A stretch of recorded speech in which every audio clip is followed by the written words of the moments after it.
So, we have been deploying more money into the markets because obviously the momentum is there. The Goldilocks scenario is there. So that plays well for the markets. But I think going into January, I think we'll probably be a little bit more sober. Christmas maybe has come early for us in October and November.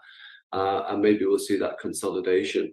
I think the way I'd want to position going forward, if the prediction I made that it's recession then deflation, then I still want to be in the banks and I still want to be in autos. Those are the two key sectors I want to go for. But Niraj, I think next year is going to be tough in terms of index returns. Now, it might be plus or minus 5%, but I think it's going to be a tough first half.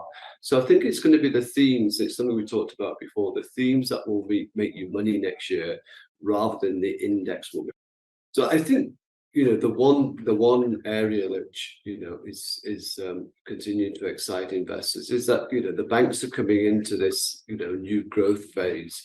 With not being settled down with the non-performing assets. Now, obviously, in a few years' time, we could go back to that cycle. But at the moment, as kind of Uday Kotak said, we're in that Goldilocks scenario, right, where we're getting growth, we haven't got a baggage to look at.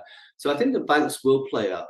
I think the only thing that I would say would concern me for the banks, obviously, would be if you do talk about a kind of a sharper fall in global growth than they're expecting, then that could have an impact on, as I said, balance of payments, current account deficit. Therefore, borrowing costs might have to rise a little bit more, and then pushing up rates a little bit higher, slowing growth. And I think you're already seeing, Niraj, forecasts for next year for GDP, real GDP growth of I've seen as low as under 5, but let's say it's between 5.5. That's a big slowdown, right? From your 6.5, 6.8 that the RBI is saying.